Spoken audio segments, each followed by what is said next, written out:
Salut les amis, j'espère que vous allez super bien et que vous avez passé un bon week-end. Bon, avant de commencer la vidéo, bonne fête à tous et à toutes les musulmanes du monde entier. Bon, j'aurais dû dire toutes avant de dire tous. Voilà, bon, c'est un petit lapsus. Vous allez m'excuser pour ça. J'espère que vous avez passé une belle journée, que la prière s'est bien passée, que le mois de jeûne s'est bien passé et que vous avez bien fêté en famille naturellement. Bon, aujourd'hui, c'était le match du Barça parce que hier le Real Madrid a gagné son match 3-2 et aujourd'hui le Barça affrontait Girona dans le cadre du derby de Catalogne. Bon, il y a deux derbys, hein, Barcelone-Girona et Barcelone-Espagnol-Barcelone. Bon, un match soldé sur une victoire tonitruante du Barça, le Barça qui corrige, qui tabasse Girona et naturellement regagne la première place du tableau. Et ça fait plaisir de voir une équipe comme ça, comme le Barça, une équipe comme le Barça jouer comme ça. Les rotations, tout va bien, même quand il y a un petit changement, ça ne chamboule pas le système, tout le monde est concentré, que ce soit les titulaires, les remplaçants, que ce soit les remplaçants qui sont titulaires et après les titulaires qui montent sur le terrain. C'est une équipe qui est bien rodée du début jusqu'à la fin. Aujourd'hui, tu te réveilles, tu vois une équipe du Barça, peu importe le plan qui est sur le terrain, tu t'attends à ce qu'il y ait du spectacle. Et c'est ce qui s'est passé. Aujourd'hui encore, un bon spectacle de la part du Barça, mais quand bien même, quand le Barça marque, après vous avez Girona qui égalise, eux-mêmes ne s'y attendaient même pas, mais ça ne reflétait pas vraiment la domination totale que le Barça était en train d'exercer dans ce match. Bon, il y a eu pas mal de changements. En défense centrale, Araujo titulaire. De l'autre côté, Gérard Martin, Koundé. En milieu de terrain, un double pivot composé d'Eric Garcia et Pedri. On va en parler tout à l'heure dans la vidéo. Devant, on avait Gavi, on avait Fermin, Gavi, Lamine Yamal et Lewandowski en attaque. Disons-nous la vérité, ce 11 de départ, comme moi je l'ai vu, comparativement à ce que Girona te propose, moi j'étais sûr que cette équipe allait compétir. Donc, qu'est-ce qui se passe? Le match, il débute. En première et en deuxième mi-temps, domination totale du Barça, hein, parce que certes, Girona a eu quelques occasions, mais ce n'était pas si dangereux que ça. Pourquoi? Parce que devant, vous avez des gars qui étaient vraiment focus, qui étaient concentrés, un Barça qui avait la possession de balle et qui, franchement, le pressing du Barça, il faut en parler. Le pressing du Barça, il est monstrueux, il est létal, il est incroyable. Tu as comme l'impression que c'est des bulldogs, c'est des pitbulls sur le terrain. Dès qu'ils sont là, dès qu'ils perdent la balle, vous allez voir comment ils tous se mobilisent. Ils vont se concentrer sur toi. En fait, ils ont une manière de renverser le terrain.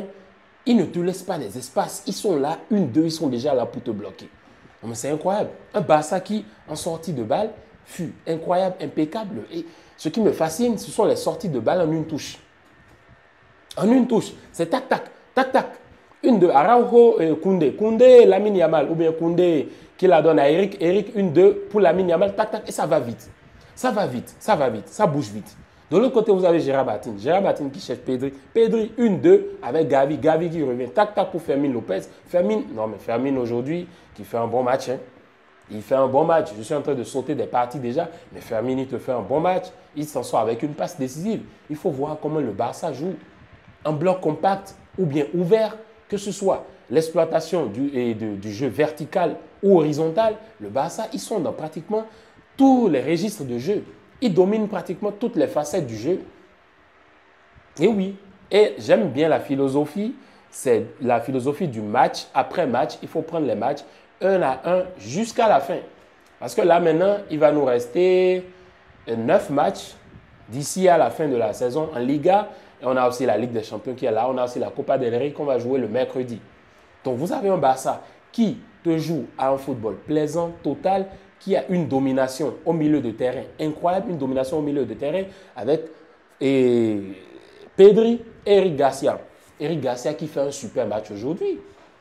Eric, il ne faut pas oublier que Eric, il jouait à Girone la saison passée. Ce Girone-là qui nous avait tabassé en match aller-retour. Mais cette saison, on leur rend l'appareil. On leur rend l'appareil. 4-1 au match aller, 4-1 au match retour, 4-1 au match aller avec un doublé de Lamine Yamal. Mais aujourd'hui, un doublé de Lewandowski. Le Barça a totalement dominé cette équipe de Girona. On les a éteints. Le Barça, à chaque match, est en train de montrer qu'elle est en train de prétendre vraiment, qu'elle est un sérieux prétendant au titre. Et oui, vous avez dans ce match de bonnes notes de la part de beaucoup de joueurs. En gros, dans l'ensemble, dans le collectif, incroyable. Incroyable. Une prestation collective létale, totale, comme on a l'habitude de voir depuis certains matchs. Et c'est ce qui est plaisant dans cette équipe du Barça, c'est que c'est pas que le Barça s'en sort tout le temps via des individualités. Non, le Barça ne s'en sort pas que sur les individualités, mais c'est plutôt sur le collectif souvent. Et il y a aussi les individualités qui se démarquent dans ce qu'on peut voir. Regardez sur le premier but, par exemple, Lamine Yamal qui met, bon, c'est un coup franc, mais il n'est pas attribué à Lamine Yamal parce qu'il y a le défenseur qui dévie la balle. Et puis voilà, mais le but est attribué comme un contre son camp. Mais il faut voir la manière dont Lamine Yamal exécute le coup franc. Parfaitement exécuté et bien frappé, hein, avec une telle puissance. Parce que si ce n'est pas bien frappé, s'il n'y a pas de la puissance, la balle elle ne rentre pas. Donc Lamine, aujourd'hui, qui te fait un super match, qui te crée le danger devant, qui fatigue, qui pousse, qui dribble les joueurs, qui entrent dans la surface. Bon, certes, il y en a qui vont me parler du penalty sur Lamine Yamal. Moi, j'ai dit ça sur Facebook quand j'en parlais. Je disais, j'estime que, par exemple, il y a un match où Hendrick, je ne me souviens plus trop c'était contre quelle équipe, où il y a un penalty qui est donné à Hendrick, où l'action commence de l'extérieur, qui se termine à l'intérieur de la surface. Et j'avais dit oui, c'était un penalty, mais ça m'étonne que dans ce cas-là, Lamine, on ne lui donne pas un penalty. Mais non, c'est Fermin. Voilà. Au contraire, l'arbitre siffle faute contre Fermin. Et c'est ce que moi, je n'ai pas compris. Je n'ai pas compris parce que même les commentateurs qui commentaient le match, personne n'a compris. Parce que tout le monde est resté là. Qu'est-ce qui s'est passé? Qu'est-ce qui vient de se passer? Parce que, en fait, c'est fou. D'abord, il siffle. On pense que c'est un penalty. Et il y a la VAR qui l'appelle. Ou bien il n'a pas sifflé, la VAR qui l'appelle. Après, il va. Mais normalement, on se dit, bon, il y a quelque chose qui se passe parce que la VAR ne t'appelle pas pour siffler une faute. Une faute, genre, quand c'est un ton de défaveur, quoi. Non. Mais il va, il regarde et au final, il estime, il juge que c'était Fermin qui fait une faute. Moi, je n'ai pas du tout compris, mais bon, ce n'est pas grave. De toute façon, le Barça, nous, on n'a pas besoin de ça. On se lève, on joue au ballon et il n'y a pas à se plaindre, à dire non, que si, que ça, que l'arbitrage. On sait que l'arbitrage, il est éclatasse en Liga. Il est franchement éclatasse. En fait, c'est du jamais vu dans l'histoire. C'est du jamais vu dans l'histoire. Mais bon, peu importe, on a continué à jouer au football. Après, on a eu le but de Lewandowski, le but karatéka, que moi, je n'ai pas du tout compris Lewandowski.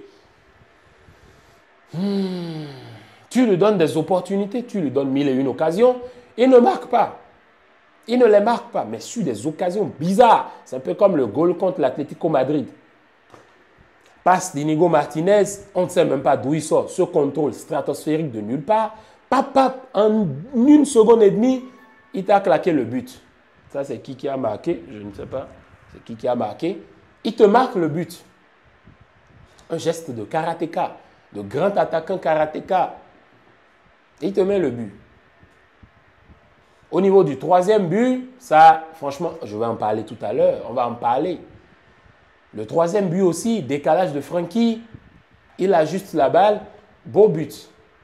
Et le quatrième but, que dire? Ferran Torres, le roi. Contrôle du pied droit. Tac, tac, ça va vite. Frappe du pied gauche et la balle entre. Non, mais franchement, que des beaux buts du Barça. Hein, que des beaux buts du Barça. Parce que quand tu vois l'animation offensive, quand tu vois la manière dont ça va vite, la manière dont ça contre-attaque, la manière dont... En fait, c'est une fusée, quoi. C'est une machine, cette équipe. C'est une machine, cette équipe. Franchement, et le Barça qui met de beaux buts dans ce match. Maintenant, on va parler des joueurs. Des joueurs dans l'ensemble, comme je disais tantôt. Belle prestation collective. Mais quand on commence à parler individuellement, il y a quand même des choses à notifier. D'abord, pour moi, grosse déception de ce match, c'est Araujo. Même s'il fait un bon match. Mais déception sur le but qu'on encaisse. Pourquoi? Parce que je ne peux pas comprendre que jusque-là, Araujo ne comprend toujours pas, ne maîtrise toujours pas la ligne du hors-jeu. Et moi, ça commence à me vexer parce que si tu étais dans un soir de match européen, ça, tu vas te faire punir. Et tu ne sais pas ce qui aurait pu se passer derrière. Tu ne sais pas. Araujo qui ne maîtrise toujours pas parce que quand vous voyez, c'est lui qui habilite le joueur. Et le gars marque le but.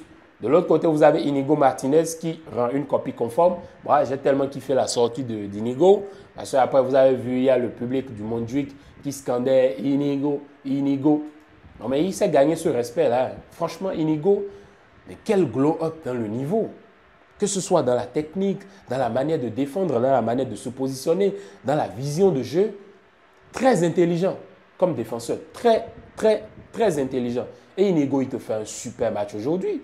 Un super match. Gérard Martin, qui, moi, j'aurais aimé qu'il fasse plus, surtout en attaque. Bon, il fait une passe décisive, hein. Il ne fait pas un mauvais match. Mais il y a quelques facettes de son jeu que je pense qu'il faut qu'il améliore. Et ça, je le dis maintenant parce que comparé au niveau de Baldé qui s'est vraiment élevé, je suis un peu plus exigeant. Sinon, en vrai, Gérard Martin, on ne doit pas être plus exigeant que ça sur lui. Mais bon, il fait son travail, il fait un bon match. Koundé aussi qui fait un super match aujourd'hui. L'association avec Lamine Yamal, parfaite. On aurait cru un Messi Alves. Comme avant, Lamine et... Je voulais dire Lamine Alves, mais Lamine Koundé, ça combine mais vraiment de ouf. Lamine Koundé, Eric, ça combinait aujourd'hui, mais de façon parfaite. Et il te fait un super match. Eric Garcia aussi, qui t'apporte un équilibre en tant que milieu défensif. L'équilibre, il cherche avec ses transversales, ses petites transversales, ses passes courtes vers l'avant, vers l'arrière. Il arrive à retrouver les joueurs. Et il faut voir aussi ce qu'il apporte dans la supériorité numérique en attaque. À un moment donné, on a même vu Eric qui allait frapper une balle avant la surface de réparation, avant le troisième but, si je ne me trompe pas. Une frappe parfaitement exécutée. Et ça, c'est des trucs qu'on attend de nos milieux, ça. Et Eric, il te fait un super, super match. Moi, j'apprécie. Pedri, que dire de Pedri? Je pense qu'à chaque fois où on allume nos caméras, c'est pour répéter la même chose. Faire un bon match, faire un bon match, faire un bon match, faire un bon match, refaire un bon match. Et le cycle continue. Pedri ne s'arrête pas. Pedri, actuellement, c'est comme je disais, je le dis depuis des mois, il n'y a aucun milieu qui s'assoit à sa table et qui lui dit « Ok, je peux prétendre être meilleur que toi. » Non, je suis désolé. Je suis désolé. Dans la créativité, il est imprenable, il est incroyable. Dans les récupérations, il est incroyable. Ah, j'ai oublié aussi, Eric aussi qui te fait de parfaites récupérations aujourd'hui. Mais Pedri te fait des récupérations de malade. Pedri descend pour défendre. Et physiquement, mais il m'épate. Pedri, physiquement, il m'épate. Parce que je vois des courses qu'il fait pour venir défendre et je me dis, attention, mais c'est Pedri ça. Il y a même une séquence dans le jeu où Pedri, il y avait une contre-attaque et c'est Pedri qui arrive à récupérer la balle. Non, mais je suis fasciné. Je suis fasciné parce que Pedri fait. Je suis fasciné et franchement, j'ai envie de l'applaudir. Pedri, en fait, tu peux t'attarder sur Pedri encore. Il y a juste 2 jours, 3 jours. Je faisais l'éloge de Pedri. Aujourd'hui encore, c'est la même chose. Donc, c'est mieux de ne pas se répéter. De l'autre côté, vous avez Lamine aussi qui fait un bon match, qui a été très, très, très dangereux. Vous voyez les dribbles, la manière de jouer. Vous sentez qu'il est en confiance, il a la balle. Mais Lamine, aussi déception dans ce match, les buts qu'il rate, les occasions qu'il gâche. Ah, Lamine, il va devoir vraiment travailler sa finition hein, parce qu'à un moment donné, on va commencer par se fâcher. Certes, il a 17 ans, il a encore du temps pour s'améliorer. Mais ça commence à en faire de trop, les occasions ratées, hein, Lamine. Quand bien même on sait que tu es létal, tu es dangereux devant, mais il faut faire attention, Lamine. C'est chaud. À part ça, Fermin, qui s'en sort avec une passe décisive. Moi, franchement, l'association Fermin et Lewandowski, je la trouve quand même pertinente. Parce qu'il faut quand même le reconnaître. Hein. Fermin, il donne beaucoup de passes décisives aussi à Lewandowski. Et Fermin, il a cette manière de progresser vers l'avant, cette manière de créer du danger que moi j'apprécie beaucoup. J'apprécie beaucoup. Et Gavi aujourd'hui qui était plus dans un boulot voilà, de sacrifice, de défense, dans les récupérations, dans le positionnement, surtout le positionnement, il a beaucoup dérangé, il a beaucoup perturbé au niveau de l'aile et dans la défense, surtout dans ces déplacements. Gavi qui a vraiment eu un rôle important aujourd'hui. Et moi, franchement, j'ai beaucoup apprécié son match. Lewandowski, doublé. Hier, je le disais dans le débrief du match du Real, si Lewandowski se respectait, il serait actuellement à 32 buts. Mais il n'est pas à 32 buts. Et ce qui fait que Mbappé lui colle aux fesses. Sinon, Lewandowski, si c'était respecté cette saison, il serait déjà à 32 buts en Liga. Froidement. Dans le plus grand des calmes, disons-nous la vérité. Mais bon, aujourd'hui, il s'en sort avec un doublé. Là, Lewandowski a 3 buts de plus que Mbappé. La lutte pour le Pichichi. Je l'ai dit hier, je suis très sûr que Mbappé va le dépasser. Je sais qu'il y a des Barcelonais qui ne seront pas d'accord avec moi. Mais le problème, c'est que Lewandowski, il peut te faire deux matchs où il rate des buts, il ne marque pas. Alors que Mbappé, il n'a jusqu'à avoir 2 opportunités seulement, il te met un doublé venu de nulle part. Donc c'est un peu ça. Bon. Lewandowski n'est plus à ses 25 ans, ses 26 ans, 28 ans, c'est plus la même chose. Donc on peut facilement comprendre. Donc voilà. Après, on va parler des changements, des rotations, et des joueurs qui montent sur le terrain et qui viennent, qui entrent dans le match avec un tel niveau de concentration, un tel niveau incroyable que moi je me dis, mais ça fait du bien à cette équipe d'avoir des joueurs, même quand ils sont au banc, ils peuvent monter sur le terrain et être au même niveau que les autres. Baldé qui entre, regardez Baldé avec ses percées. Il entre et il refait les mêmes choses. Dribbler 2, 3, 4 joueurs. Progression vers l'avant, vers la surface de réparation. Et il se loupe sur l'occasion là qu'il a eue parce qu'il suffit de bien la croiser un peu plus en bas et ça entre. Baldé au niveau.